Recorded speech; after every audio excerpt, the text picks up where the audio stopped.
What's up, beautiful people? I'm Nathaniel Pearl. And I'm Sami Sheva. And welcome to Curious Chimps Podcast, a show where we explore the infinite complexities of the human experience. We do not endorse anything illegal, so please consult doctors, do your research, and for the love of all that is holy, be safe. All right, let's talk about drugs. Curious Chimps.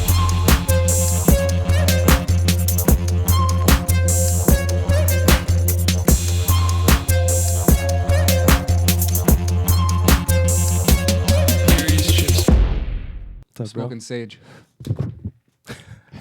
That was awkward. Okay.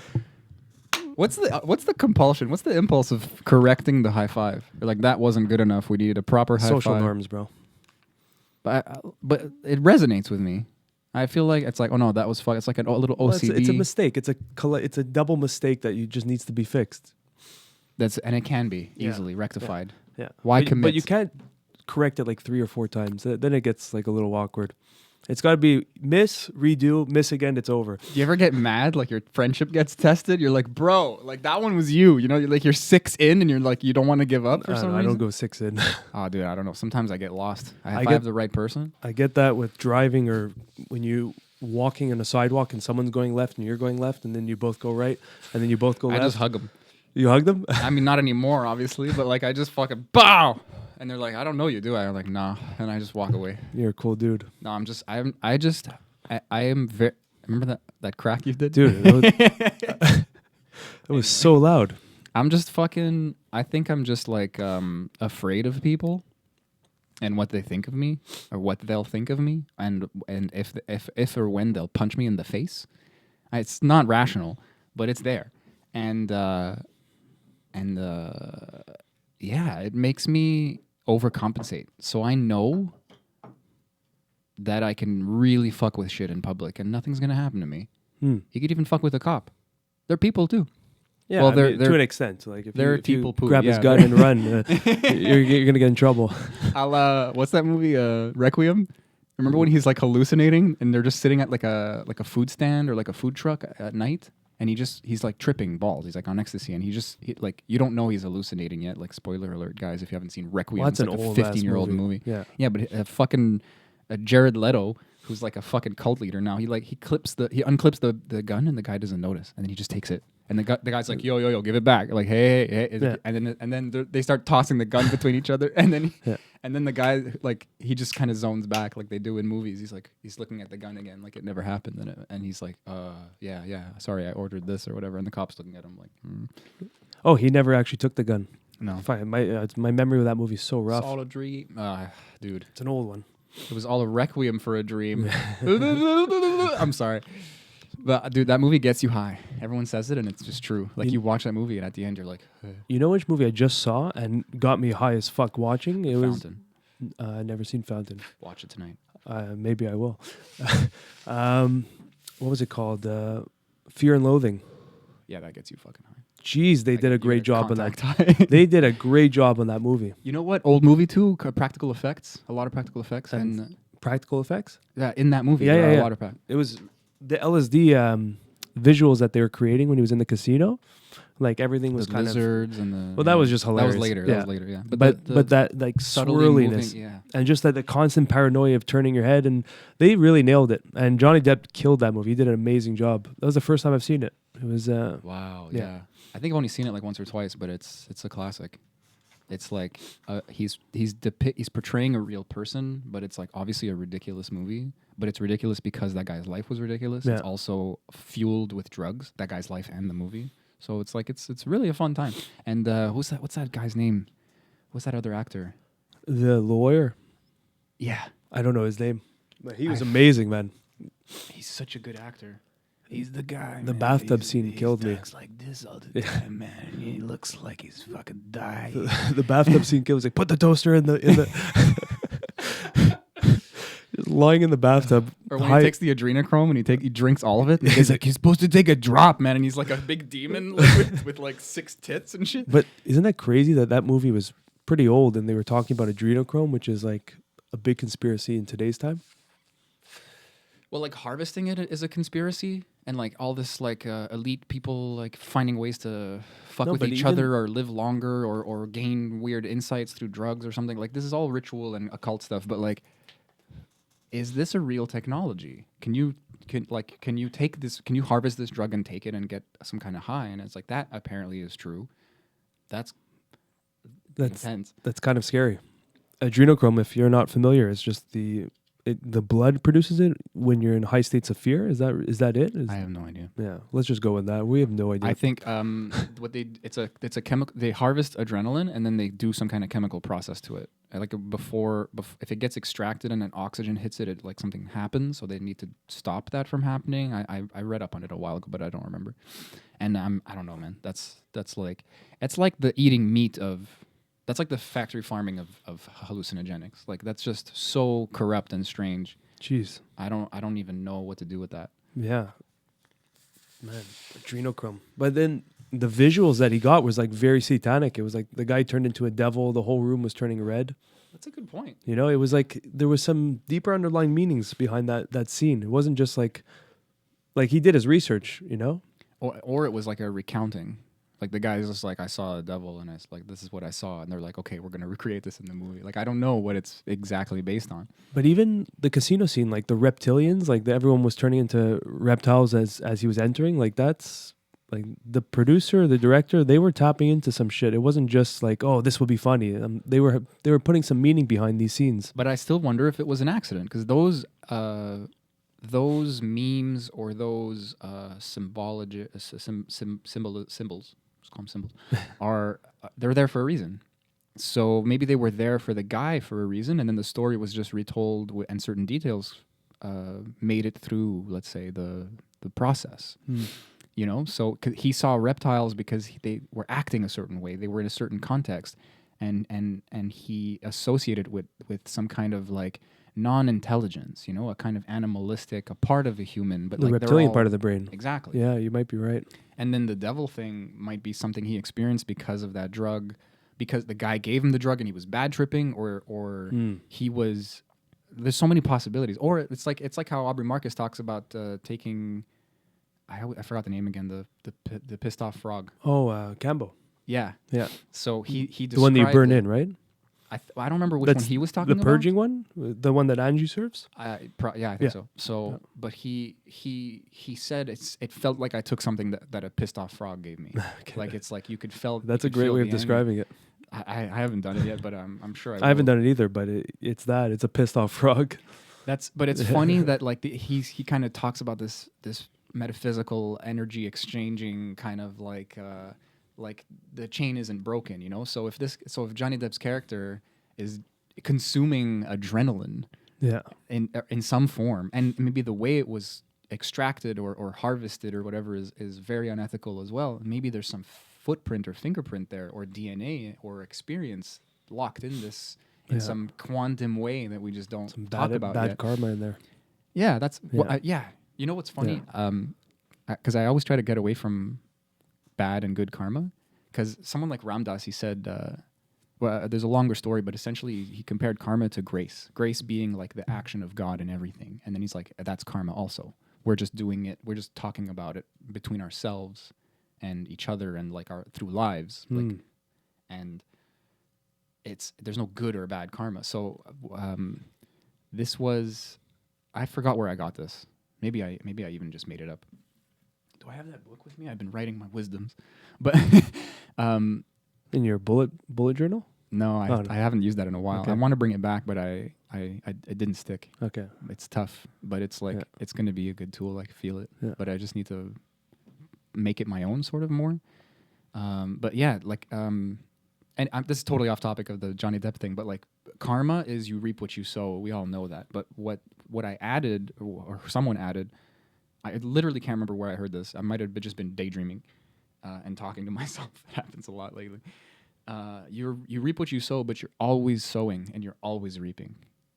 And everyone is. Everything like karma, they just call it action. Like that's kind of like the translation. And it's like action, just in a kind of neutral sense. So it's like by virtue of how you got that, we'll interpret it as bad because like devil symbolism and negative feelings like all that. But I don't know. I don't know. It's fun to step an extra layer behind. There is no good and bad.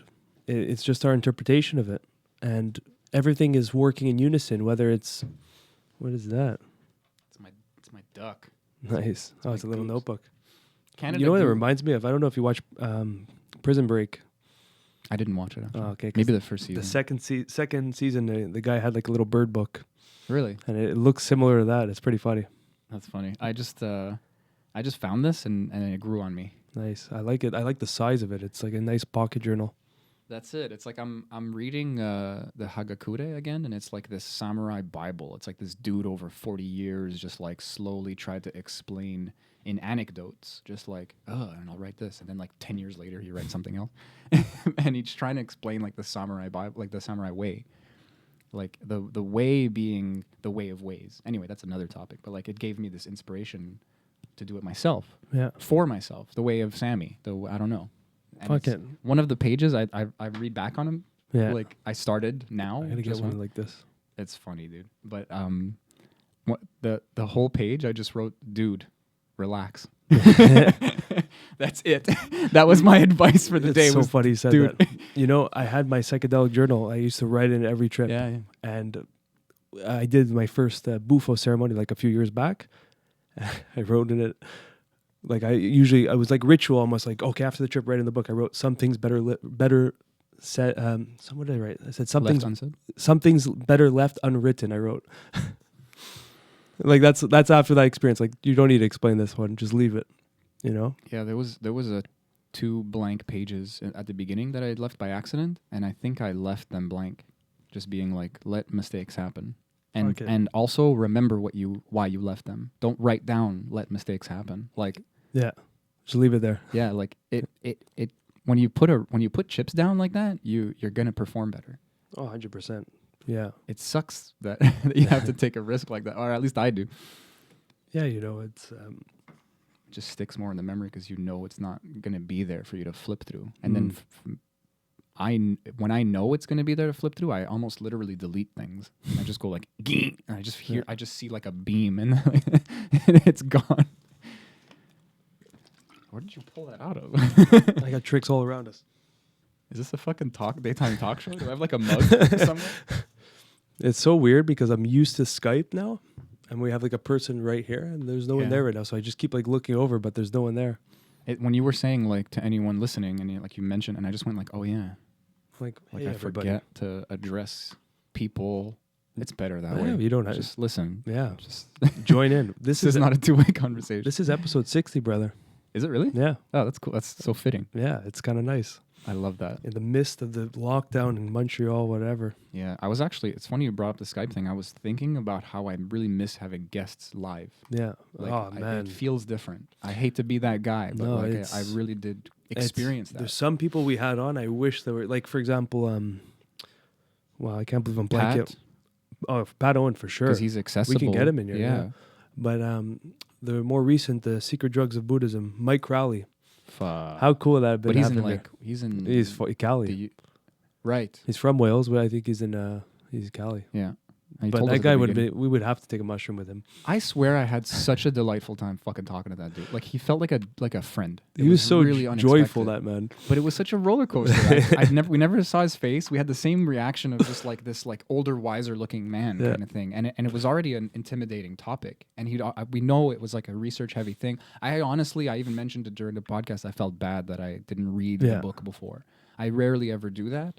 Yeah. But like, it's like this time felt merited. And he's just he's so smart and so like so interesting, but such a shit taker also.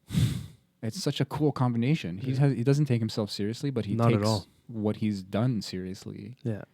He's Uh, playful. Yeah, You know. perfect word. Yeah. He's really playful. And he's like, I don't know. He's just a super. Like I would love to be with that guy in a ceremony or something.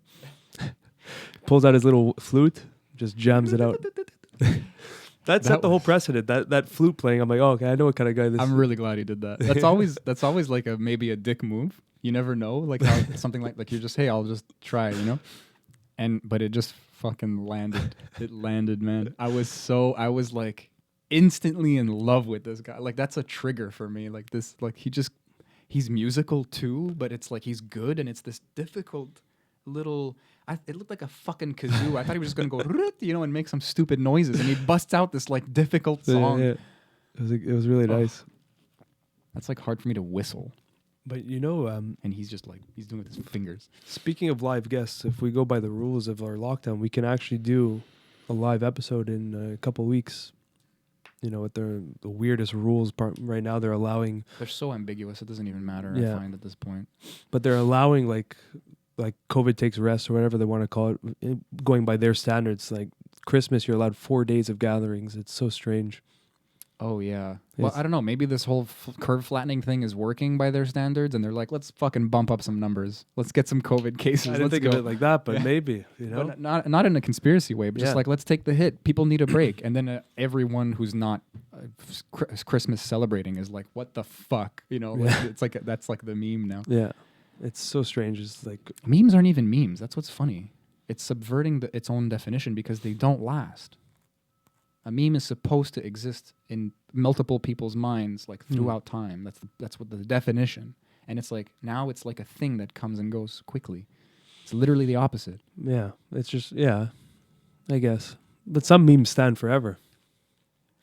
The real ones, the Yeah, good ones. Yeah, there's that's interesting. There's subcategories of memes because there's some that you laugh at for like a couple of days and then it lost its theme. I guess I'm feigning ignorance. Like it's a changing of the word or a repurposing of the word to describe a medium. It's like a way that you can tell a joke or give information, and it's obviously really dangerous because it's a blurb. Yeah, There's already words for it, but it's like 2 sentences, picture. Here, that's all you need, and it's like that's a meme. The word has a meaning that I'm kind of latching onto, but it's disingenuous. Like a meme's like people send memes to each other. It's like those aren't memes in that sense, but it's like you're taking it a little bit too literal. Then it's just a little image.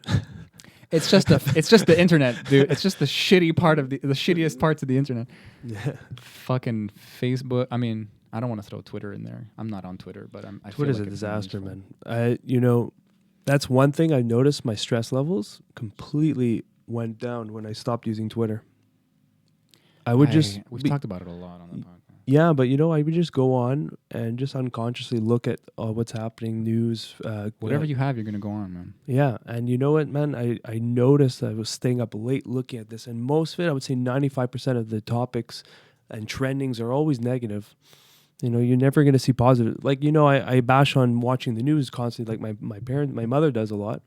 She watches the news, and the news is always negative, but I'm not doing anything different if I'm looking through Twitter and just seeing that, like, scroll of just, like, headline. It's called doom scrolling or something. Like there's a name for it now. But we brought it up. We always bring it up.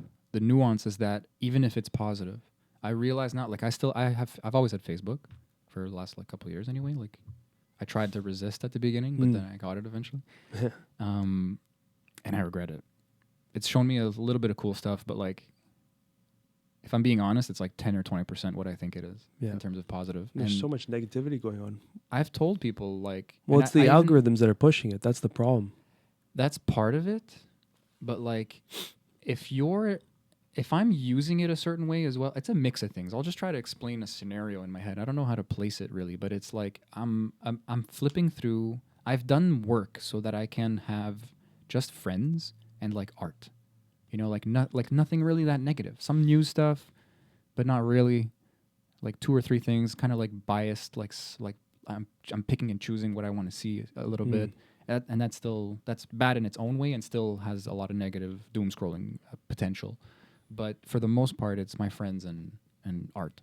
And I literally, the other day I was looking at art and I saw something I really liked, and I was like, my first feeling or thought was like, I can't do that. Or like, why can't I do that? It was like a guilt or shame or self, like a sadness. Like, and I just went like, fucking Facebook. Like, why don't I draw? I just like, what am I doing? And like, you can't escape it. I could do that with YouTube. I could just flip through thumbnails and find a video, and I'm not even looking for a video. It's like it's that Netflix effect of just like I have it. Yeah. My brother said we're canceling our account, and I didn't flinch. I was like, cool. For Netflix. Yeah, I don't give a fuck anymore. There's too much out there. There's so much information. I'll Man. download some Mandalorian fucking illegally. Come at me. Yeah. I'm admitting it. I'm confessing. No, allegedly. No fines. No fines, please. But that's it, man. There's just so overflow of content, and this idea that you need that content. There's so much, like, you'll barely notice not having it after like You a really couple will days. adapt, You're just yeah. like, well, like I stopped using Twitter. I honestly go on for like 5 minutes a day just to see what Donald Trump tweets because it's always the funniest shit. He's consistent. It's didn't not know even that. normal how consistent he is. He's tweeting every like 10 minutes and it all day, every day. I admire this guy's work ability because he'll tweet at like 3, doesn't 4, that- 5 a.m. Isn't that? Oh wow! Isn't that concerning? Don't you just feel like he should have someone that you know it's him the way he tweets? You know Yeah, it's him. it's So just- maybe it's what's it called, like soothing? Maybe it's like you're picturing other people doing president stuff instead of him. I don't know. He's It's impressive because I can imagine he's busy as fuck. He's not just chilling, but He's the only president who's like, I'm in charge of the brand. I do all the fucking social. Yeah. You guys don't touch my shit. And it's like, we have a whole team so that you don't have to do that because you're literally Yeah, the yeah. president. And he's like, no. the best was when he had COVID, he was gone. Twitter was a bit silent for a few hours, and then like he was released the next day. Like this guy just destroyed COVID like it was nothing. Yeah, they gave him the fucking Something. secret vaccine, bro. Yeah, and then as soon as he gets released from Walter, what was it called? Walter Reed, No idea. the hospital, or Walter Reed Military Hospital. You go on his Twitter, it was like a tweet every 2 minutes, just nonstop, just like Making up for lost time. literally just nonstop. And I'm like, this guy's insane. I don't understand how he can function like this. But that's the only reason I go on Twitter now, just to see that, and I go off. But Why is this funnier than it used to be? Is it because he's not the president anymore? I don't know what he is. I don't know what's going on. Oh yeah, that's all. That's in the air. Well, we're still waiting for the ET to come because our last guest was saying, Was that Drew? Drew, my boy. Dude, that was a great one too. Yeah. Man, we met some cool people, and like I feel like I have a podcast format in my mind, but I feel like having these people on more regularly. It was cool talking to Greg again, Oh yeah, for sure. and like they're Yeah. busy too, so it's like cool to catch up on what they're actually up to. But like, Yeah, I mean, Greg has some great projects in the mix, so it's cool to see when we get him back on the progression of where we left off. do you feel like that though? Like, there's a few people.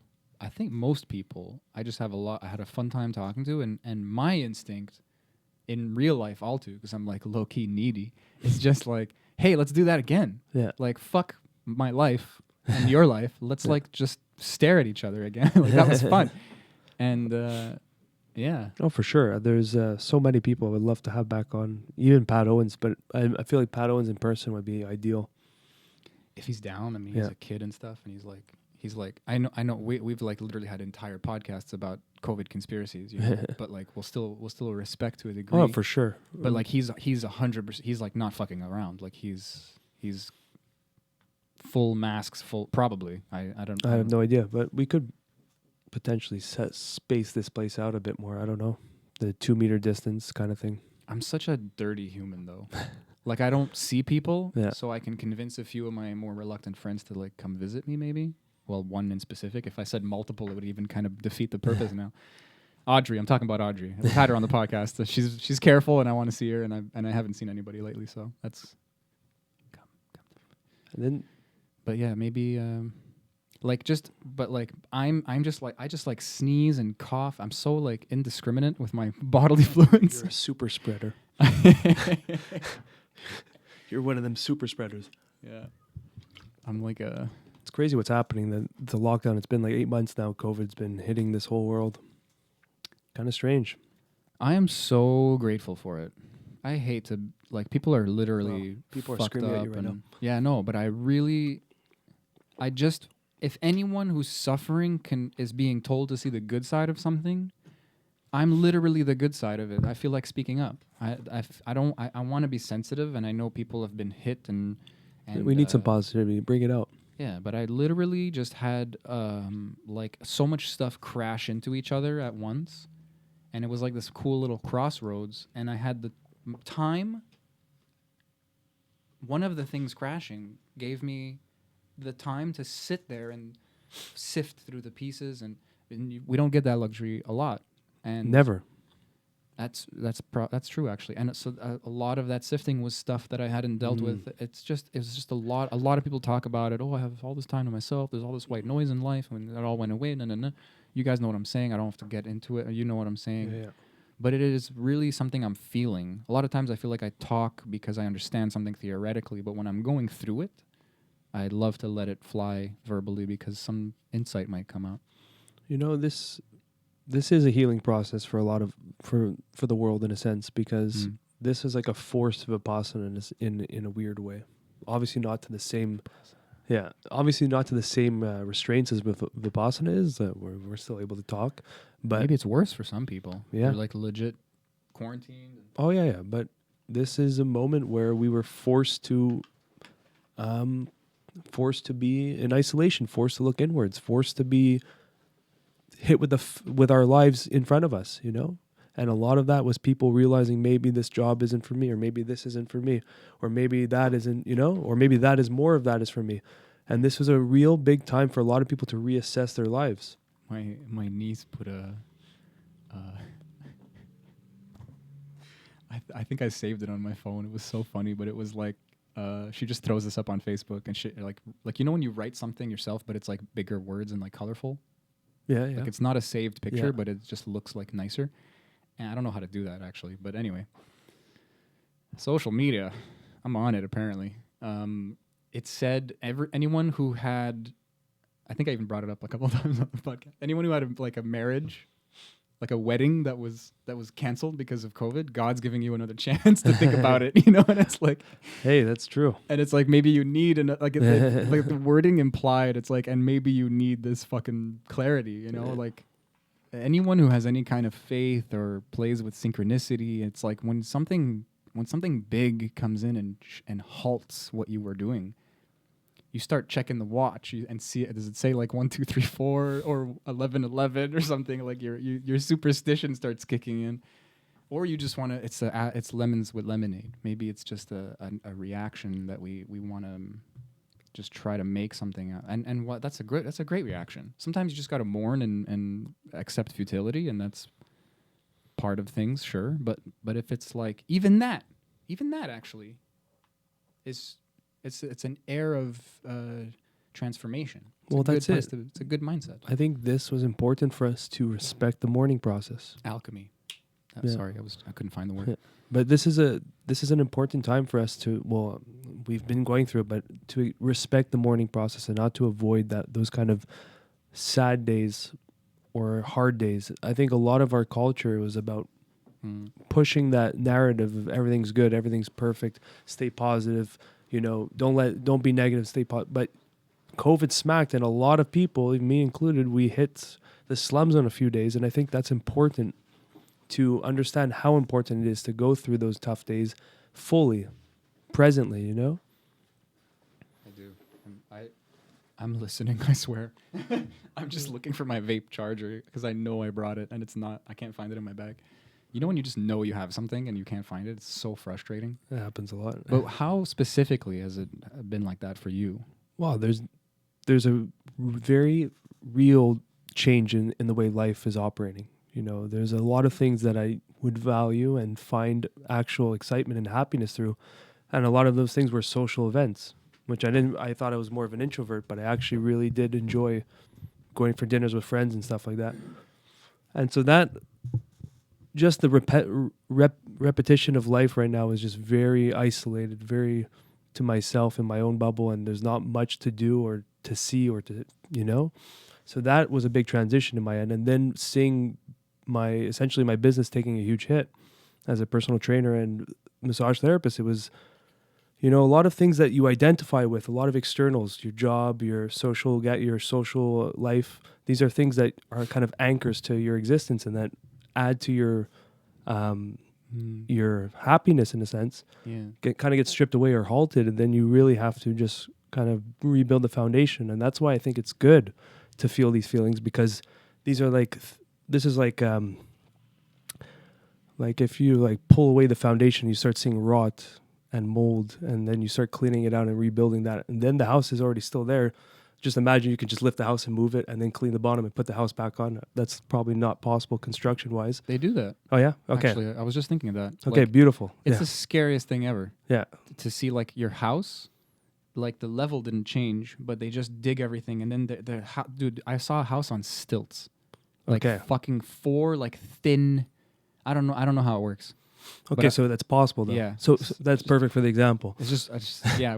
Let's just keep going. But so It's weird, but it's a thing. So yeah, but so just for the sake for visual, you lift the house, clean the fucking foundation, and the foundation is you, your unconscious, and the deeper layers of your patterns in mind, Yeah. and then put the house back on that. So You know, that's really cool. I'm sorry to interrupt you, man, but like I really think often about the tower card and like that concept of the foundation being destroyed and it taking everything with it. And that's not really like honest.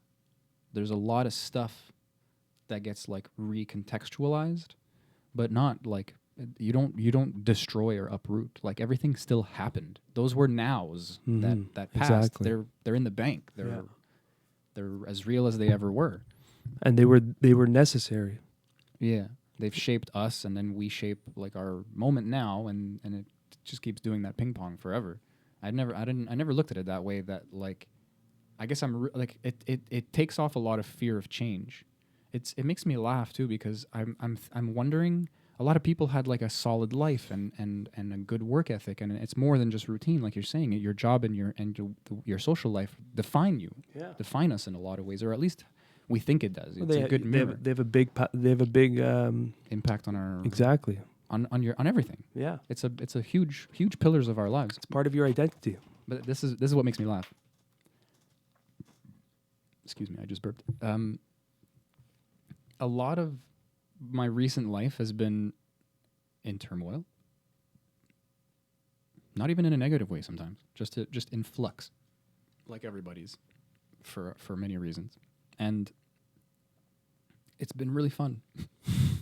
And I'm wondering if it's because, like, did I just not like what was going on before, and then any change is a good change, especially like drastic changes, like I don't know, a new job, or like I moved out, I don't know, but I just started laughing, thinking maybe it's just like, maybe I really just have this ADD aspect to my neurology, and I'm having a blast because of uncertainty, and it's just easier for me to kind of focus and gain in life because I'm being like entertained by novelty.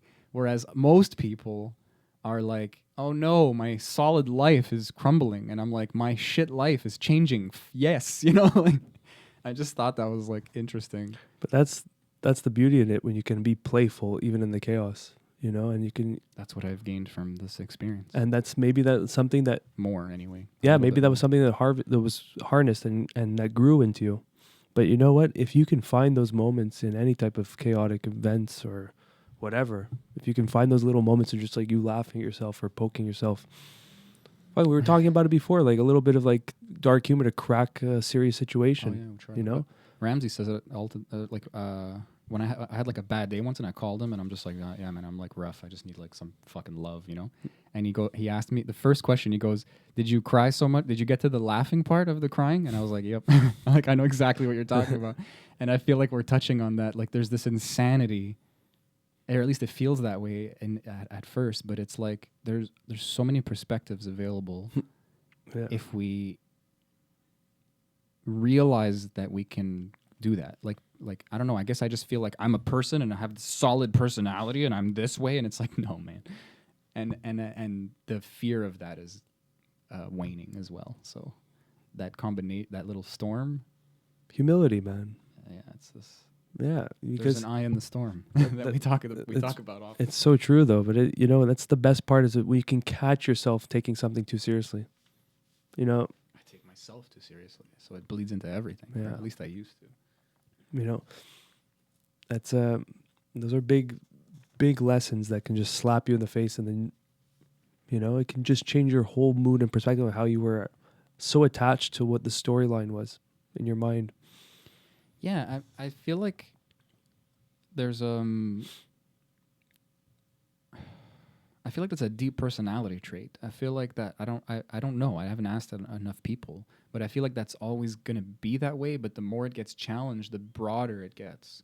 I feel like I always need some kind of story or some kind of I don't know, like in literal ways I've been looking at how media has shaped my way of seeing life, and I've been walking away actually from the idea of a story.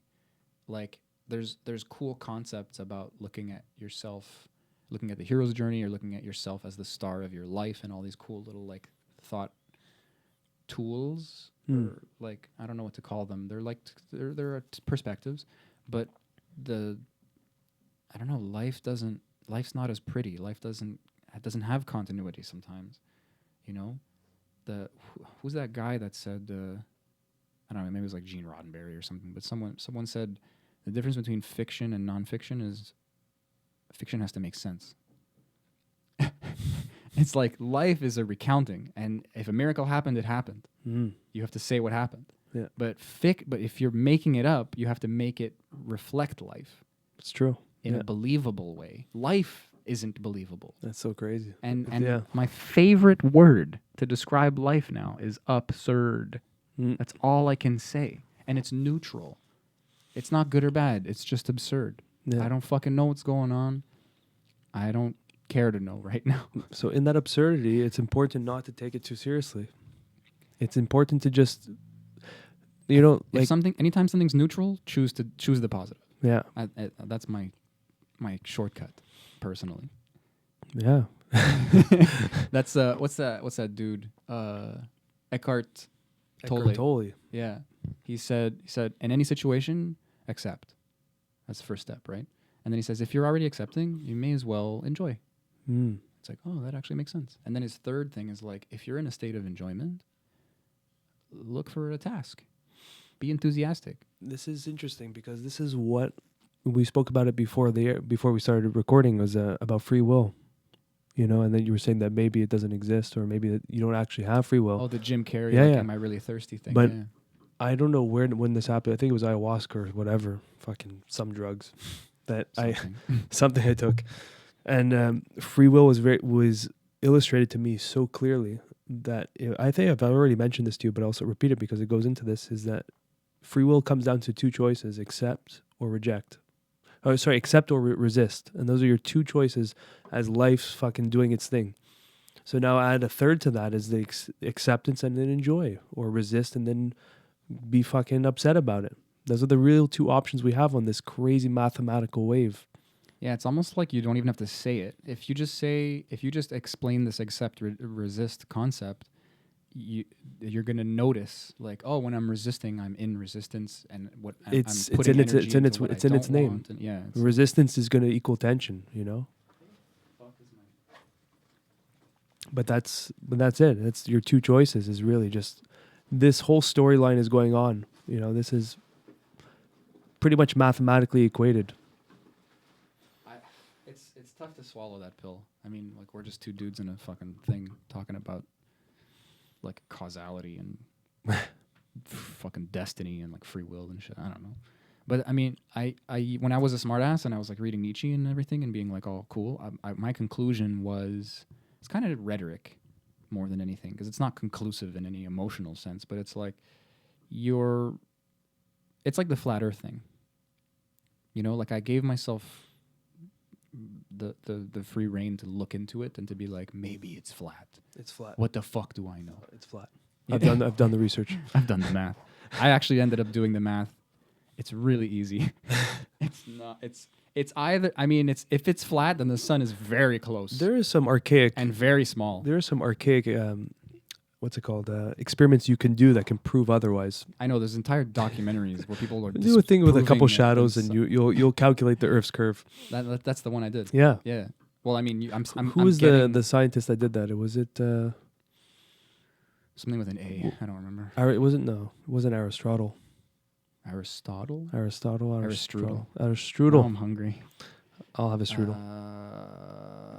No, I don't remember. But he was a philosopher. Yeah. This is Google, bro. We don't know things. Let's not even pretend. Just bust a name out and sound smart. Air quotes. Wow, that's what we all do. Memorization. No, there's smart people. There's they just wise just people memorize more than us. That ties into the free will argument too. Yeah. What was I saying though? Talking about the experiment. No, but so my interpretation of free will is you experience one and you can philosophize. You can wax all you want. You know, like the world is round, and if I was a pilot or a sniper, I would need to know that. But for the most part, it's functionally flat for my fucking tiny feet. So cool. It's round, it's flat, who cares? I'm going to say it's round in conversations because I don't want people to fucking ear beat me. Unless they're saying it's flat, I will probably just be like, yeah, cool, it's flat. I believe you. I'm one of you, bro. Don't worry. Like, and then I just get out of the conversation. I don't care. It's not, I'm not like this with everything, but that Newton's flaming laser sword, just this idea that like, if you can't experiment on it, if you can't prove or disprove, then like don't even talk about it. Obviously there's a lot of things I like talking about that are personal and spiritual and kind of hard to share, but I mean, I really don't need to know. So do I need to know that I have free will? Do I need to know that Does it change your life? I can Not at all. calculate more? If I've tried, it hasn't worked. But so I'm thinking I'm either bad at it, or you know what? Either way, that's the end of this conversation, of this segment. No, we're done. No, but the conclusion is that the accept resisting would still apply in either scenario. Exactly. And what's practical to your day-to-day life? Does it knowing the earth is round or flat? Does it really fucking affect your decisions on a daily? No. Like I said, how many jobs can you name? I said pilot and sniper. Yeah. Who else needs to know the earth is fucking round? Astronauts? Fucking anyone at NASA? They know. They don't even need to know. But it's all in their fucking calculations and shit. Yeah. It's just, I can see the frustration in someone who studies this in science. Someone's fucking astrophysicist or something, and just seeing his life's work being debunked on a YouTube video, or debunked. I should really air quote that because it's not being debunked. The word debunk has been debunked at this But just point. imagine you have you're passionate about your field, and you have a growing number of group members saying it's bullshit. I find it hard. I know that they're frustrated, the scientists, but like, we need more Neil deGrasse Tysons. We need intermediaries. Well, that's a big point, because I think a lot of scientists are doing a big disservice by not addressing this. Yeah, showing something in a mindful, educational manner. A lot of it is just shaming and creating like an us versus them kind of thing and a division. And I get it. The frustration's probably like horrifying, because for you this is like basic common sense, like 1 + 1 = 2 kind of thing. Even that's debatable, but whatever. Whoa. But I'm just kidding around. But there's actually, I went down the internet rabbit hole, and there's like this whole debunking the 1 + 1 = 2. Anyway, you can make anything equal anything. but so those kind of people, I don't think you can reach them. I think they're so far into their lane. But there's some people that might just be uneducated and think the earth is flat, and they watch a few YouTube videos, and that's their they're long and repetitive and compelling. They just use like buzzwords and music, and it's like some of them are a little more like I remember one time this flat earth thing was like a keyword though, is music that they put in there. Oh, they pull your emotions, man. They do. It works. Yeah. They put on this like mysterious. Oh yeah, and then they show like, oh, you thought it was this, the and then biggest secret, and then and then you're convinced because they're hitting you with your emotions. And then the fucking like what's that? Who's that dude who did all the Batman movies? Christopher Nolan. Nolan, the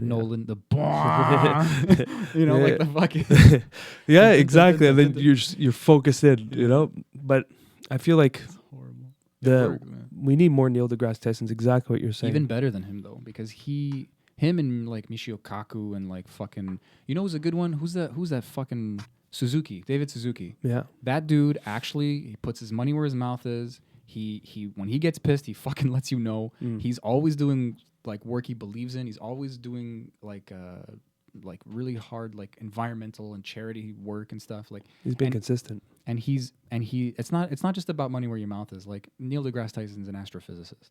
He doesn't need to like prove himself. He's doing Watch the job. Star Talk, man. Have you ever watched his podcast? Incredible. No, actually. Well, amazing. Maybe a few times because it was like a comedian that I liked. It's like a free course. So much information you'll gain just from a couple episodes. But I just like, there's so much superficial info, and there's a lot of times when you just have to take people's word for it because they did the math. Neil deGrasse Tyson is going to sit there with a straight face and tell you backwards time travel is possible if you have two black holes that are about to eat each other. Yeah. And you somehow like find a way and I was like I'm just and he has to literally look at your dumbfounded mouth like a gape face and say, trust me, the math works out. But trust me, the math works out sentence is like 15 years of high level schooling or something, you know. So and peer reviewed. Like you got to take a gamble who you put your faith in, and I'll put it in a few people, and that's that's my point though, is some people never want to gamble. I know you have to, but that's why we're like people like us. We're saying I don't even want to watch the news anymore. We're not even gambling anymore. If anything, we feel like we're taking more power back. Our attention is ours now, and we're looking outside. If it's the end of the world, we're gonna notice. Yeah. If it's raining, I don't need the fucking weather app. I just look outside. Yeah. That logic. So I like that. I like someone coming out and saying, how do I know the Earth's fucking round? That's just what I was told. Mm-hmm. Since I was 7 years old. Like, you know, that's powerful. But the difference is that's logic. Yes and no. It is in the sense it's a little too pure. The premise is there, but then shutting off to any possible answer is where you lose the logic. It's just all of a sudden it's just I don't want to hear your side. I don't think anything's real. Blah blah blah blah blah. No, if anyone's being a fuckhead, then but there's a big number of people that are doing that now.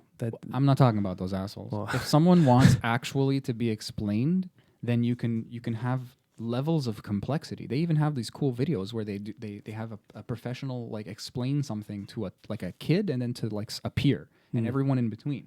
And it's really cool to watch them kind of struggle, and then the last conversation to be more of a conversation than an educational talk, because they are peers. It's cool. And then like she learned something and he learned something. Like it's so instead of just being like, okay, the Earth is round, idiots. It's like, why do you think the Earth is flat? And oh well, I don't have any proof that it's round. Okay, so why do you think it's flat? Oh well, I have these videos I saw. Okay, well. Like 3-4 questions in, we can start dissecting it. Yeah, to picking it apart, not in a negative way. Deconstructing is the word I was looking for, and there's not enough of that, and there should be, because there could be one-stop shop, good YouTube video. Let's get an astrophysicist on the podcast to really do that. Neil, Tyson, anyone who's studying that, please contact us, because we should really have that little bit of that would be so cool. It would be kind of cool to just really get into. Maybe that does exist, and I'm just lazy. I haven't found it on the internet. There's like people really. You know what? Actually, there's a really cool YouTube thing. I forgot what it's called now. Shit, but it's like, you know, like two vets talking, and one's like young and one's old, or like one guy thinks the Earth is flat, one guy thinks the Earth is round. I saw a video of that. It was LA. It was LA Bible. They did the physicist versus the flat earther, and it was actually a very nice conversation. But the problem is, I think they edited so much of it. They made it like a 13-minute conversation. Oh, it's short, yeah. But it could have been like is that the one where they have the they were having a beer, and they have to bring the they bring the beer to agree, strongly disagree, or disagree, strongly disagree, and that's how we're gonna come to a real understanding and come to the truths, by having those kind of conversations, not by shaming and dividing. But. How do you tell someone they should be shaming themselves without shaming them? Because that's not necessarily always a bad thing. Shaming themselves. Well, being accountable. Well, I mean, when the evidence is so overwhelming in front of you, and like, if you don't take it, then... If you're in a structured debate and then you go, well, you know what, I just kind of believe it. And it's like, you just backed out of the debate. That's not a fucking argument. But You're not able to convince me with exterior information. Like, I don't know. That's... The debate. It's not a debate at that point anymore. Oh, it's over. It doesn't make any sense after that. And that's one guy, you know?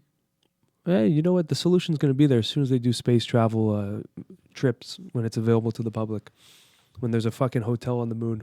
I don't know. They're going to tell you the glass is curved or something. Some bullshit. Or when Elon finally lives on fucking Mars and has a giant colony. Then what we're going to say? He's in fucking Arizona somewhere. Fuck, dude. Look, you know what? Talking about live it. I think if you don't live it, there's always going to be some asshole saying, but even then, when you do live fucking it, green screen. Even if they did live it, they'll probably come up with like they drugged us all. Exactly. They smoke grenaded us, so they just brought us into a little simulator. But now we're literally putting spotlight on like mentally ill people. Like I think that there's a blurry line there where someone like I'm a little bit neurotic and it can turn into almost paranoia. But for the most part, it's like a lot of strict logic with a touch of pessimism. The problem is that they're not. You can't fully categorize it as just mentally ill, because the problem is that they were right before, and that establishments have lied in the past and kind of formed this culture. But that in itself is a fallacious argument. So if they're arguing the logic of not knowing something and not relying on an authority, what you're saying is also like an appeal to the past. I don't know what the Latin name is for it, but it's a fallacious argument. Philosophically speaking, you don't even know if gravity is going to work consistently when you walk out of the door, Like, I don't want to get too existential and crazy about it. In a practical sense, though, there isn't really it's a valid argument if you're making a case, if you're like in court, and it's like, this is a precedent, this is possible, so we have to look into this. But if it's just like, oh, somebody lied, so everybody's lying, Well, there's pain there. It's not necessarily that they're mentally ill, though, or that they've been lied to so many times that they just lost all trust. We're saying the same thing. There's degrees. Yeah. There needs to be. We need to address if someone is willing to listen. If they're like me, I was like, of course the Earth is round, and then I said, I caught myself. Wait a second, I actually don't know that. I've just been told that. Holy shit! Like every other thing I've doubted in my beautiful crazy brain, that's one of them. Mm-hmm. And then I looked into it. I went down that rabbit hole for realsies. And some weird shit came out. It turned into like God talk. It turned into like weird magic stuff about the moon. There's so many weird avenues. Everything is everything, dude. Everything bleeds into everything else. Like we're like some weird circular gravity river ocean. But this is what frustrates me about that theory, is that you're being told that it was flat. So now I looked into the opposition. Mm-hmm. That's all. I didn't believe one or the other. And then in looking into it, I came up with two conclusions. One, I've kind of proved it to myself that it's round. And two, I don't actually need to know. That's fair. But like me and even a little crazier can be educated. But if you're literally going to be put into space, I feel like we're even wasting too much time on this topic. Like if you're going to be put into space. Yeah. And then they're like, no, they fucking hypnotize us. They just put us in a simulator. And then there's nothing I can do for you. I was trying to give them every chance. It's a Disney ride. Yeah. It's a Gravitron. Yeah, it's a fucking... Then I'm sorry. That's I can't help you there. Fuck those people. That's all I'm saying. There's it sucks, but don't waste your time on everybody. Mm. Like, speak to your audience kind of thing. And that goes for scientists and there just needs to be more of that. That's the part we agree on anyway. There needs to be more inclusion in a real sense. And a lot of people are like, no, exclude the idiots, exclude the racist people, exclude the... That's not the answer, though. The criminals. And it's like, you're kind of missing the point. We all have these potentials. Yes. And they're all in us in degrees. And and the lines are blurry, as I said a few seconds ago. So anyway, that's an important point, man. Sense. It's like we're forgetting that this is a giant class. And we're some of the kids are not up to the par with some other kids, and then we're pointing fingers at them and laughing or saying, you're not welcome in this class anymore. When we all have that opportunity to learn and grow, and just cutting someone off because they're not on the same wavelength or ability, or level of understanding or knowledge or type of understanding. Yeah, it's a good point. Every time I hear the life is a classroom or whatever, it's like it gives me this knee jerk because it sounds deliberate and it gets kind of like religious or spiritual, and I always get kind of cagey with that. But it's the first time that you made me realize I also think of it as school, and we have an experience with school and classrooms that are not necessarily positive for a lot of people. Yeah. Even if they did well, and a lot of people didn't. I don't know. I don't know the numbers there, but like, I find that interesting. Like, I really have realized lately that that's all you can claim. That life is just a series of learning opportunities, a bunch of tiny games, a bunch of tiny stories. Life is the container for story. It's not a story, like I was saying before. So, yeah. like I just 100% agree with Yeah. you, and I never have before. Like it really just Never have is agreed with me, or just on that. I'm kidding. I've never once. It's the first time we have an agreement. It's the first everything you've ever said. One time you called me Sammy, and I said no. Yeah, Yeah, that's true. but yeah, but no, but I have many names. many names, but two. I have. Hold on. I have my yoga name, What's your yoga name? Sarvesha. I like it. I have. I swear that's totally real. I'm not making that up. I have my nickname, which was pretty much a birth name, which is Sammy. I have my real name, my slave name, which is not funny to anyone of African descent, which is on my birth certificate is Alexander. And then I have two middle names. I didn't know this. And then I have my last name. We all have a last name. But I have, Yeah. so I literally have 5 names. And everyone calls me Sammy. I can't get a nickname. That's the It's one- I have a cursed nickname. I have like a, like you have to everyone has to call me Sammy. I even try. I'm like, oh, call me Alex. Call me Lex. I Call think me Xander. you've passed the age of nicknames, though. Yeah, but when I was like 7 or 8, my mom's like, you know your real name's Alexander, right? Like, Yeah. that's how, like I was Sammy before I was Alexander, and I think I was in Sec 4 or 5, so I was like done high school Yeah. when I started responding to Alexander because Wow. people were marking me late. I had to tell the teacher like put Sammy in brackets there. I see. You know, they're like Alexander, and I wouldn't fucking put my hand up. Yeah, Identity crisis. I wonder if that fucked with me. It probably fucked. for with me. sure it fucked with you. Everything fucks with you. At that Everything is, yeah. We're just sponges at that age, just like age. little. All learning experiences. But that's a thing. Going back to the classroom analogy, is that we are really just here to learn. If you look at a child and how they function, it's like they crave knowledge. They're craving to understand something. And maybe that's why we're the fucking ninja, animal on the planet. Like, I was watching actually, I think it's called Born with a Defect. It's a Christopher Titus stand-up. He has many, people think that guy vanished, but he's just hasn't stopped doing stand-up, and they're all on YouTube. And he has a podcast also. But anyway, fucking Titus. His face looks like a leather glove. But he's hilarious. He said he was his whole comedy special, like an hour plus, is just about how crazy it is, like how useless humans are when they're born.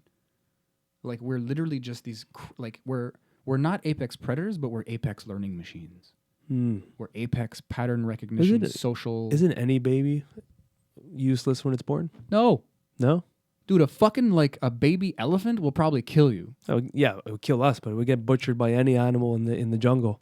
Maybe, dude, a baby like deer can run in like an hour. That's It true. takes us like 5 years to learn how to That's walk. true actually, because like a baby's born, it just plops out, can't do shit. Dude, a baby is retarded. But that just shows they can't the feed themselves. That just shows you They can't how hold their own important. head up. Yeah, but that just shows you. Their knees aren't formed yet. No, but look Their at that. heads are so soft. Why though? Because we had such a strong tribe, and they didn't need to have all those protective mechanisms. Exactly. It was just literally just protecting the brain so it gets big enough and smart enough to understand how to survive. That's why we can't hold our head up. Our heads are so fucking big. We're like this when we're babies. It's very interesting if you look at the birth, because that will show you what mechanisms of evolution were needed for that survival. It's all And ours was very tribal based, so you didn't need to have fucking working knees and elbows right out of the fucking vagina portal. yeah. the old. That's ute. interesting. That's very interesting. And It's I was all talking to my there, client man. about it because they just had a kid, and I'm like, isn't it weird when because the skull doesn't fully close in for 2 years or something, so it's just like a soft spot there, but it's literally just the skull slowly building into itself. I don't know if it's already it's layered, but it fuses. Like Yeah, there's yeah. parts of your spine. Well, it's slowly also. moving, right? As the baby's developing. And there's cultures that shape, like the grandmother comes in and that's not how heads should look. It's crazy. Let's make you a cone head. Ugh. Yeah, They but, actually look like cones when they're born. That's why the head's Yeah. soft, so they can get out. But how crazy is that so vulnerable at birth cannot survive on its own? Most babies can't, but ours specifically as human babies are just so fragile. But it's funny how they're made fragile because we're fragile so that we don't die when we give birth. I'm a dude, sorry. And humans, I don't know. And the idea that, I don't know, it's like a chicken egg thing. Like, what's the purpose? Like, we need to be a lot. They need to have parents. They need to have guidance. Yeah. Like, it's our entire. It needs a group. It Yeah, needs like, we're spiritual by nature. A lot of our DNA isn't physical. That's really cool. I know it's been like said before, but like I'm seeing it and feeling it, kind of. Yeah, we What hasn't need been said community. before. We need a community. We need some type of group. It just shows in our birth. It just shows how we've evolved. We literally can't be on our own, and Yeah. that's true from birth till now. It's also really rare to find somebody who's like okay with being totally alone, like a really independent, like hermit type person. Yeah, Am I still in the shot? You think? ish. Come back in there. Maybe later. Chill out here for a while. But yeah, I'm gonna so hide. there's outliers and everything, but collectively the majority is in tribes. You know. Yeah, I know it's repetitive. I'm like, for me personally, I'm annoyed hearing things over and over, but like, if that's what we are, that's not what we're doing. Then Right now, you mean? yeah, like as a society, whatever. Well, that's why I think the downside of COVID is that the whole situation. I think what they're doing, what we're doing, or what we're agreeing to do is so bad for the foundational. It's a lot worse than we realize. Yeah, I mean, because let me just put it out there, and I'm probably everyone who's listening has probably felt this at one point, and for sure you did. But I don't know if you got this watching a movie or a show or something, and then like there's a high five or there's a hug or there's like a group of people close. For me, I don't know why, but now there's like this this like moment where I'm like, oh, that's weird. They're so close to each other, and I'm like, oh, forget it. Like, but there's that addition that added into my mind that I never had before. And I said that to a few people, and a lot of people had that same real. If you didn't, props to you, brother. But I don't know why. I don't know if it's just like I didn't touch people at first before. It was always deliberate. yeah, Maybe. but my point being though is that what we're doing right now, this separation, is going to be a big problem for the future generations because they're learning not to be with each other or next to each other, and we're really adapting to this online life, virtual life. And look, it's going to happen either way. Like Shaheen said, it's the singularity is going to happen, whatever. But I like that we have no idea what it looks like though, and that we should have we should still try to shape it. But I guess there is we do need a kind of acceptance. But it's sad to see that these foundational things that make us human are kind of being shunned upon right now and told not to gather. Like, think about that. But that whole problem is shedding a light on, like I was saying about a lot of our DNA kind of lives outside of us. Like, this massive collective agreement is failing us, and it's something we're born into and we accept blindly often. So a lot of us, I mean, like we've talked about cacophony. We talked about like the cacophony society and all this stuff, like amongst ourselves. I'm sure we mentioned it a few times here too, but like this is a massive shakeup of what we're used to. And it's caused by something. It's not just like a meteor came out of nowhere. Like, we deserve this in a weird way. We're not ready for what we're receiving, and we've been told we're receiving it in multiple forms, in multiple ways, from multiple mouths of geniuses. You know, like, we know what's coming, and we still are kind of like herded into certain things, and we're starting to realize it's deliberate. It's so some asshole somewhere can make more money. And that's scary when a bunch of people are. This is where it gets like a little conspiratorial, but it's not even. This is flat out like a bunch of people made a bunch of money while a bunch of other people suffered. And when you get into the mechanism, it gets really ugly, and you realize there's some fundamental problems, and we're touching on it. I think it's like we sacrifice our health, we sacrifice our humanity for our society, and our society doesn't really pay back. We're not. I mean, you know, we are society. We can build it somewhere else, and hopefully that's what we're doing. But like, there needs to be nature respect, you know, and that's us too. The physical, actual DNA. You know, we're fucking kids up. We're destroying lives, and it's a choice. It's people saying, look. It's us or them kind of thing. Like, we're either going to kill a bunch of people with a virus, or we're going to kill a bunch of people with like depression and suicide and poverty and poor quality of this or that and social and hygiene and who knows what. There's so many problems with the lockdown, with the logistics of a lockdown, but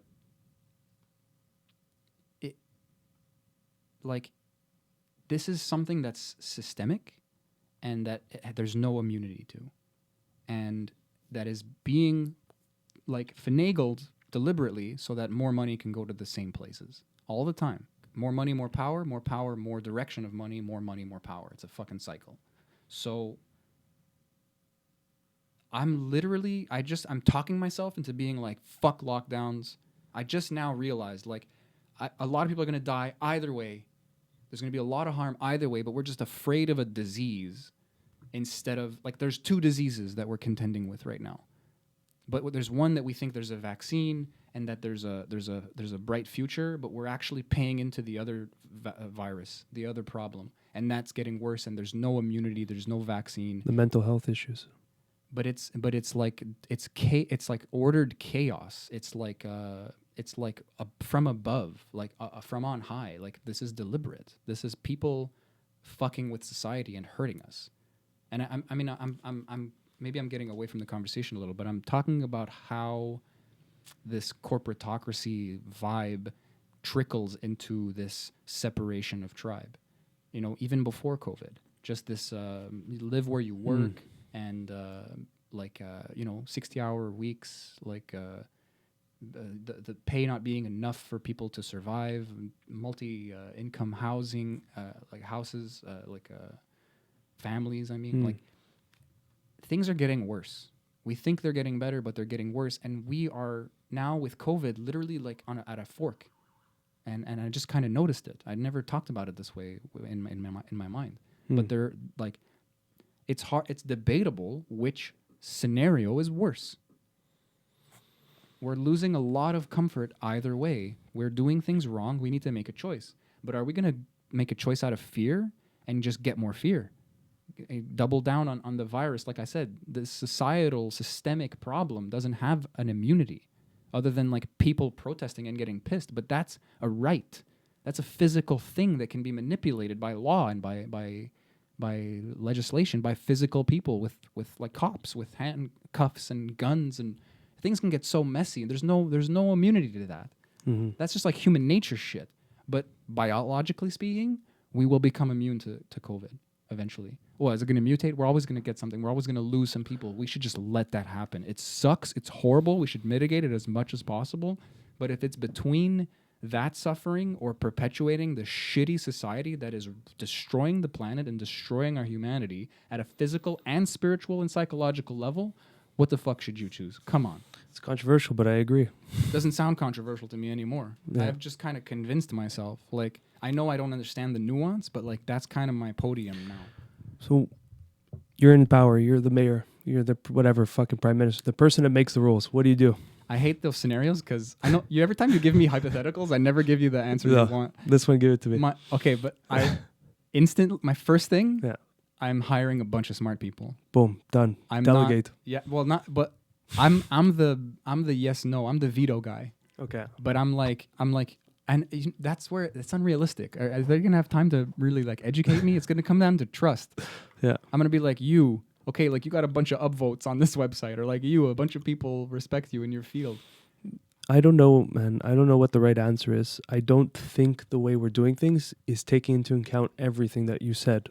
I think we're solving one issue but causing 10 other issues. We're moving in fear, and there's entities taking advantage of that. That's what's fucked up. That's what I hate. But there's always that kind of shit going on. But it's in the 2008 housing crash. There was a shit ton of people that made the most money possible off of everyone's suffering. That's just the way it goes. But I don't know. That's the problem. That's the thing. Anyway, Let's gloss over it for now. But I don't know if locking everything down and shutting it off and doing this thing is the best move. I don't know what the best move is, but I can tell you that there might be a better answer out there. But I think it's this was the first shot they took, and they're just holding on to that bullet and not switching the direction, because maybe they'll create huge distrust if they started revamping their strategy so far into it. You know, it's kind of like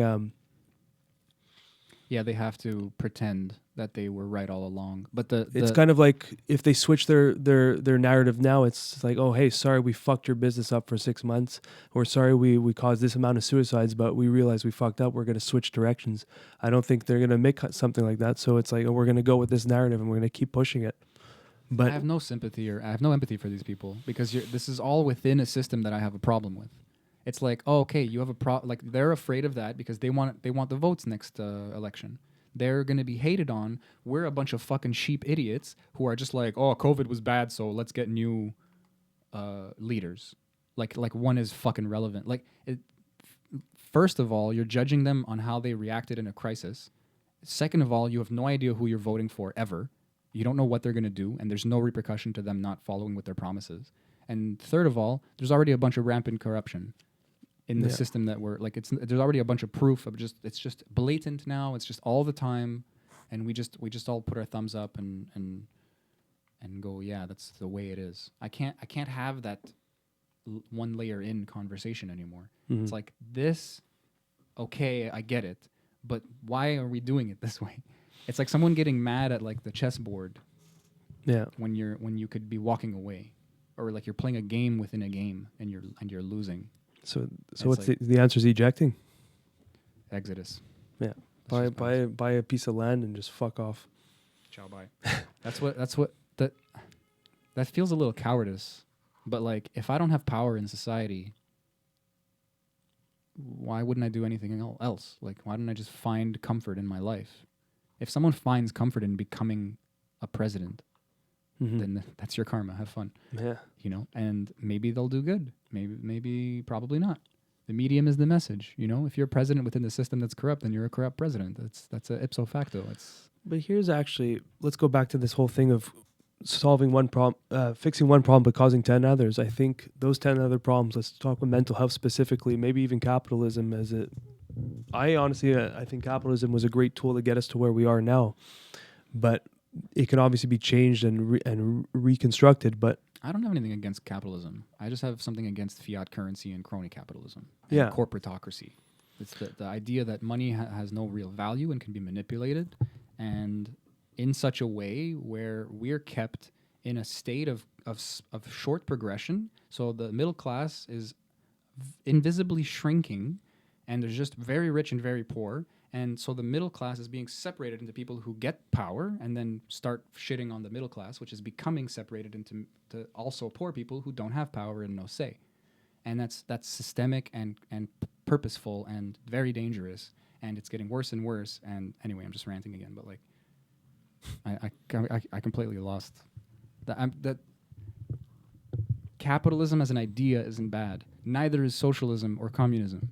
But humans always do what humans do. So we need a new system. That's where Jacques Fresco, man. He passed away, but I don't know if you knew about his Venus project, resource-based economy. Like barter? I don't know how he had a whole... he pretty much designed the blueprints of the future world. I don't know if they'll ever use it. But cool. Yeah, it was actually. I actually don't know about this. Yeah, you should check it out. The Venus Project. It was. This is years ago, so I'm very rusty on it. But he was talking about how we came to a point where we don't need money anymore, and we can just operate off the resources we have. I don't want to sound like a smartass because I'm a dumbass, but like, I think a good 15 years ago, I was like, if we can quantify the planet, then why do we have money? Like, if we know the value of our planet, of all our resources, at least I know it's a rough estimation. Maybe we'll find like a bunch of gold somewhere one day. I don't know. But like that doesn't make sense logically. You know, like barter, money was to remove confusion because barter can be slippery. And it's also about taxation and about interest and about like banks. Like money wasn't physical. Money's not physical often. It's just an idea. I owe you this, but there's not enough money for everyone to go around. Like, I know it's more complicated than that, but it doesn't fly anymore. It's really just like when I talk to Jay about like the stock market and everything, it's so fun to see someone who got deep into that, but is very conspiratorial as well, and he just sees it. Yeah. I wish I had concrete like examples, but he's just like, dude, this is all rigged. This is all just for like people to make money. Yeah. And if you don't know how, you're just fucked. Yeah. So like play the game or start a new one or lose. Constantly lose forever. It's a little bit dark, but it's true. It's very dark, but it's very true. It's dark because it's true. Yeah. People don't want to talk about this. It might even be a coping mechanism for people like you to get into the stock market and to think, I can get rich. And it's true, but it's like fucking, it's going to take time and it's hard and it's risky. And the real people playing this shit, there's no risk. Well, for them. they have both ends covered. Exactly. You know, it's pretty crazy. Or they have some professional guy using like 17 bots. Oh yeah.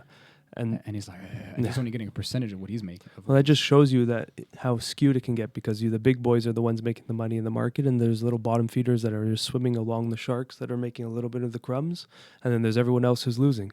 That's pretty much how the market works, and that's kind of how this capitalistic society grew into. You have these giant corporations and little businesses that are trying to keep up, you know, but at the end of the day, the big sharks are going to just win. Yeah, that's where the depression futility dynamic gets interesting, because it's like, do you talk about it? Do you spread the word? Do you struggle with it? Do you try to change it? Do you accept it? But this is what we spoke about in the previous podcast, is that all these things are coming to the forefront of the zeitgeist right now, and these things are being exposed like no time ever, and these discrepancies are being shown. I don't know where the fuck the direction's going to head, and it's like what our friend said, Tanner. Was it Tanner? He was on the podcast, Ayahuasca Foundation. Carlos Tanner. Boom. When he was saying that the birthing process. Was Tanner? Yeah. Yeah, okay. The birthing process is like, we're in the birthing process of something that we can't understand, but giving birth is a very traumatic experience, very, very painful experience.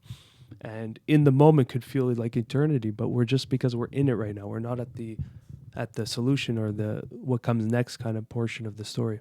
So it could sound like it could feel and see, and everything about chaos is happening. So it's easy to get caught up in it, but it's also, like we spoke about in the beginning of the show, is to just not take ourselves too seriously and not take everything too seriously, because we don't know what's next.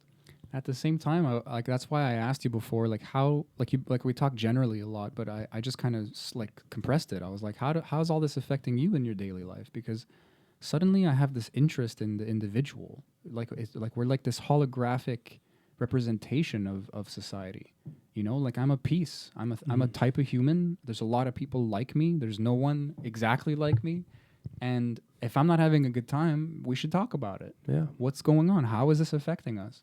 I'm not the be all end all, but I'm still fucking here. Mm-hmm. And I'm starting to feel that respect for myself, and I'm starting to be curious, like, really, I don't know how this has affected you.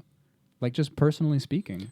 Yeah. I have no idea. You know, I'm curious. You know, like I've gone through a fun little roller coaster. I moved out. I was super depressed, and I've been taking all these pills and shit, and it's fun.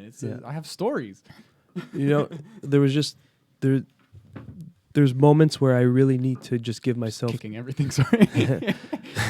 There's moments where I really just need to give myself those days of just internally working. I don't even know how to call it, but there's a lot more moments than usual where, because now I guess my schedule has been freed up a lot more than it used to be, that I just really need some time to just either do nothing or to just really go into my head.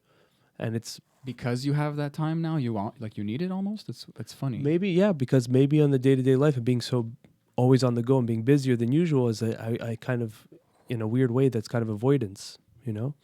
It's just a paid avoidance where, you know, you add a job title to that time that you're always running around and stuff. And now that's kind of... It's like a good reason. Yeah, it's a rewarded reason. I don't know if it's a good reason. Well, if there's something you want to avoid even a little bit, like it could be a hard conversation or it could be the dishes, but you're like, oh, I got to go do that job, you know? Like, that's a legit reason. Yeah. Again, that's a microscopic, like it's a little holographic information of the society. Like exactly. It's just this ignoring go momentum. Yeah, it's the reward. It's money. It's the points where we get survival points. Exactly. But it's not just survival. It's social points. Yeah, because that's part of our that's survival. the accepted.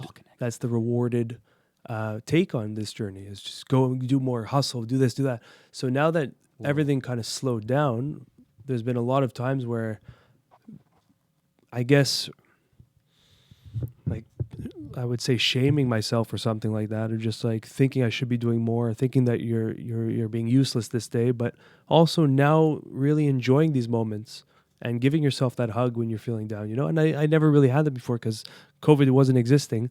So I was able to just go out. But now that I have to go internal and there's literally nothing to do when you're home, you can't go to a restaurant in this part of the world. So it's literally... unless you want a $10,000 ticket. Yeah, or you get fucking handcuffed and slammed into a car or something. Who knows? But literally can't go hang out with friends either. Stop resisting. I'm not resisting. Anyway. Shot in the leg even, you know. But you know, it's funny you bring it up because I've kind of noticed you're slightly more chill. Like I never thought you were a wound up guy, but then I got to know you a little bit and I realized that you have like, what is that from Brooklyn Nine-Nine? You're not high strung, you're just strung. You're strung well. You're well strung. You're strung is strong. Yeah. But yeah. And it's functional, but it's like it could have still been interrupting. I mean, you're saying it was. Yeah, so now you have this time, and I see it just a little bit in the way we talk or something, that you're like a little bit less gas pedal, just a little bit less. And it's like you weren't crazy before, so it must be like a huge difference for you. Yeah. But it doesn't come with its challenges, for sure. You know, there's moments where it was really tough. Some days are just, you wake up, you know, it's the same routine every other day. You're wondering if this day's a little bit different, but sometimes it's the same and you got to deal with that, you know. And there's a lot of undoings that I'm changing my patterns. You know, I have to reinvent training because I would go to a yoga class and just have it done for me and just show up, or do a jiu-jitsu class, have it done for me, just show up. So there's a lot of things that we're taking back into our control, which can be empowering. Let's put that out there. You know, this idea that you can't go to the gym or anything. Now you can take your fitness into your own control and really decide what you want to do. It's a lot more work. It's one extra thing you have to think about in your busy life, but it's just about time management. So now there's things that I'm taking into my control and seeing what's actually more beneficial for me and what I need to reject and what I need to add. So it's like a hardware update. You know, it's a hard drive update. You know, I like that. Like it feels like a removing, but it feels new. It feels like you're I don't know. A lot of times, I'm sure it's for a reason, but it's like a minimalist mentality. Like you remove fat or whatever from your life, sometimes literally, and that kind of increases. It seems to add life or like presence or like I don't know, like heart to your experience. Like it's you know, like the Buddha said, I didn't gain anything from meditation. I lost like fears and like perceptions and stuff. And that's something like working through, sitting there and letting these things bubble up. But gaining that space is like gaining like more sense of self in the turmoil of the moment. Yeah. And that's really, I mean, like I feel you. I if you're going through that as well, like there's something oddly peaceful about it, even though there's all these kind of like speed bumps and it's not comfortable. There's something really like comforting that like you're still you through everything, or like you survive even though you're uncomfortable. I don't know what to call it exactly. Well, there's a song that comes to mind, Trevor Hall. You can't rush your healing. It's an incredible song, but it's really that, you know, you can't rush your healing. And that's been a big thing because everything I'm talking about right now, these kind of moving of the pieces, is only really starting to happen now. You know, this lockdown's been for 6-7 months now. And only now I'm starting to take power into what I can and start to move around the fucking furniture in a sense, you know, both figuratively and physically, you know? But I think that process needed this amount of time for me to start doing that internally, you know. And I think a lot of us are starting to, even the people I see now in massage, and a lot of people are going through very hard times, but things are making more sense in terms of their environment and where they are and where they're alive and how they function. They're starting to recalibrate their life and to get back to a peaceful state, you know. And it's not about being obedient and following the rules, and It's about finding your internal peace, which is above all human law. The first thing I thought of is like we are doing what humans do, and that's just being hijacked by smarter people. You know, like we are going to adapt. We are going to, and that's good. There's at the end of the day, are you happy in your skin? Exactly. That's just the most valuable thing. Because you can put someone in a fucking prison cell for the rest of his life, and he can still reach enlightenment. Okay. Yeah, he's missing out on fucking movies, popcorn, hot dogs, whatever you want to call it, whatever. But he can still achieve enlightenment. Maybe it's even easier. Maybe, but let's use that example because it's a terrifying example. And you need to take that power back into your life. Yes, the fucking world is falling apart in everywhere. It's always going to fall apart. That's the way the fucking nature works. Break down, rebuild. But the power you have is to have inner peace. And that's a power you can achieve regardless of the outcome of what you have around you. And use the prisoner in the cell example because that's the best example. You can achieve enlightenment in a cell. So fuck whatever the fuck's going on. You can still achieve enlightenment. You can still find inner peace. It's not external. For me, I play with So that's kind of what I'm rebuilding right now is, okay, the external is all fucked. It's gone to shit. How can I still be peaceful in this moment? You know, and that's what's happening. It's cool that you pointed it out. Like a lot of people are just kind of like you can see a lot of us just kind of regathering, and it's like, oh, I'm like a person again. I can function, and it's like sometimes it's that bad, and sometimes it's like, oh, I can start fucking in with like better habits, or I can start like improving my life again. Yeah. And that's empowering as hell because we really all just get tripped up. And things were not great before either. You know, the state of the world, that's another thing that COVID helped me with. I realized how much that was actually affecting me. You know, like I'm not ignorant to the suffering. I know that extremes exist on this planet and I want them to be gone. And I know that's a little naive, but that's just a feeling I have. And that's why bombarding myself with the news is like really unhealthy for me. Yeah. For whatever reason, my personality type, I take that on. And not everybody does, but like, a lot of people do. Interesting, yeah. But that's the power we have, man. That's the beauty of the human spirit. Whatever cards they're dealt, they can fucking pull through. But so like that's what I was saying though. Like I have this visual in my mind of being a warrior in the garden, and choosing to stay in the garden when there's a war. And that's tough, but it shouldn't be. Hopefully it's not, but it's choosing what you know is right for you, even though you can be helping, quote unquote. Maybe you're like more enlightened and you just see the cycle of all of it and you go, fucking doesn't matter if I add myself or not. And maybe it does, but it doesn't really matter what the outcome is. You just start, for you, suddenly you're a gardener. You're not a warrior in the garden anymore. You're just admitting that you're a gardener. And that might be what I'm going through right, or I've gone through recently. It's just like you mourn parts of yourself. And you're like, oh, I wish I was this guy. I wish I was that guy. And really, we can push and become a lot of things. But maybe that's just a choice also. And realizing what can I toy with and what can I add and what can I not change? What are just kind of fundamental things about? Does that even exist? Seems like it does, but who knows? It seems like it does. Talk to parents. Your kids are your kids throughout their whole life. Yeah, exactly. And yeah, so I have this kind of fear of like leaving my help on the table, sort of, and walking away, and that is by definition empowering, or it can be if that's what's necessary for me as an individual. But it's still, I guess it's like, it's easy to beat yourself up and be like, you should be doing more or something. It's like, I can't do by whose anything. standards? Well, yeah, exactly. That's by my unrealistic standards. Of yourself. Yeah, I should write that one down, actually. Aubrey Marcus, that one really affects me often. He says, you have to be fit to serve. And that hurts to hear, but it's like, take care of yourself. Exactly. He's trying to say, take the fucking care of yourself. That's the reality. Yeah. And we're gonna solve this problem, but like Jordan Peterson says, clean your fucking room. You're going out there and you're gonna solve the world's issues, but your fucking life is chaos. You can't.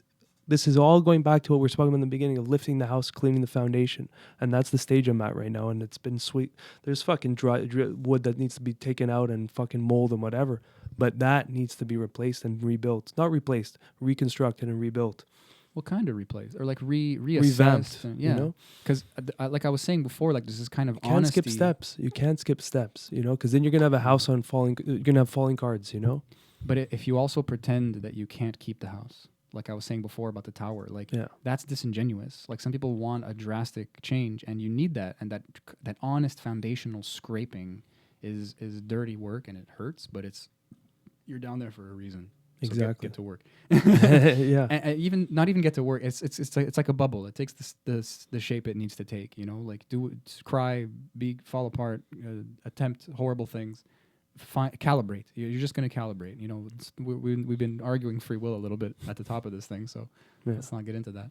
But the honesty in keeping that house also, like all of it is honesty. All of it is just kind of hit me. All of it is just this honesty of like stuff does remain. You have momentum. You do have a life. You need to rewrite your foundation maybe, or maybe scrape the crap, and whatever's left is what was honestly there, and then just kind of maintain Might just be that. one piece of wood left.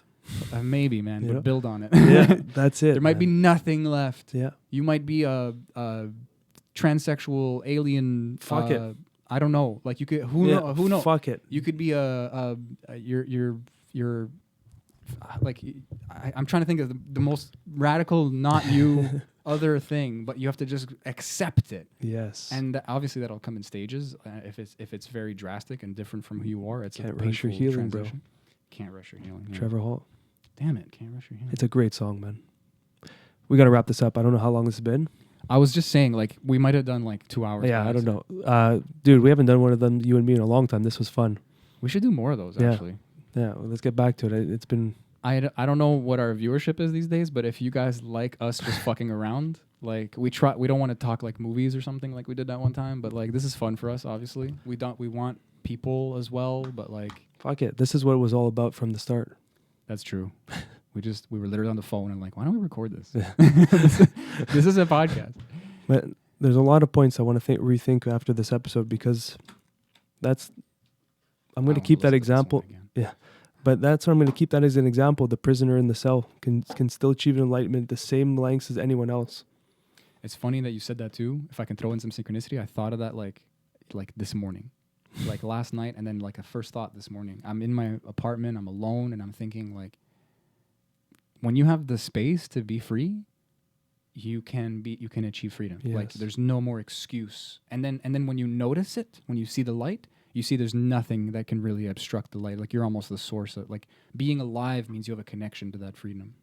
You're tapped into it. Yeah, it's Yeah. there. And it's above human law. It's above anything possible. It's deeper. It's there. And we all have the same amount of access to it. Unless there's like some Black Mirror shit where I put like a node in your brain and you just constantly feel like you're trapped. Even then, who knows? Even then, maybe, yeah. It would be a cool experiment. All right. Peace and love. Love you guys.